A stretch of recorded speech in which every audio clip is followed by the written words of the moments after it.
Let's consider two aspects of difficulty in this world. First, difficulty can simply be the result of living in a broken, fallen world.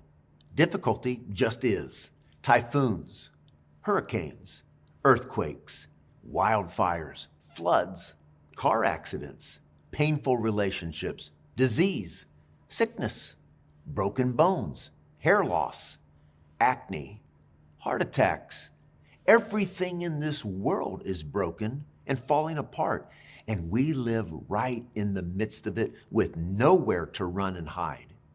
Even though we might call each of these natural phenomena, we must realize that God controls the placement of every germ in this world. He controls the placement of every lightning bolt.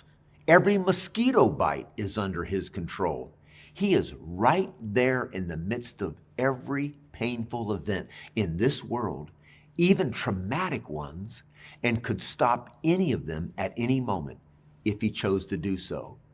That's a difficult reality for us to ponder, but ultimately, any difficulty that results from living in a fallen world is within His control to stop it.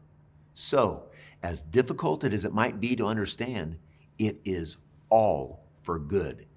Even Joseph turned to his brothers after all the evil they had done to him and said, "You meant it for evil, God meant it for good." Simply unexplainable to us, but that is good biblical theology.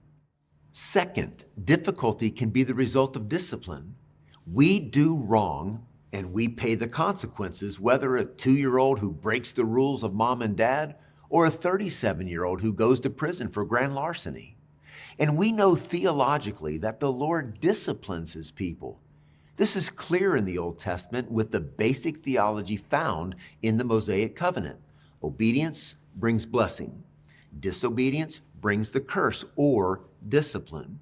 The Lord seeks to correct His people's behavior through discipline. We must note that the Lord's discipline looks very much like the result of living in a fallen world, meaning Israel could experience a famine, or an enemy nation would conquer them, resulting in loss of property and loss of life. A listing of the curses is found in Deuteronomy chapter 28 and Leviticus 26. Each curse looks like everyday, naturally occurring events, but each is a result of God's discipline. Israel's consequences for sin.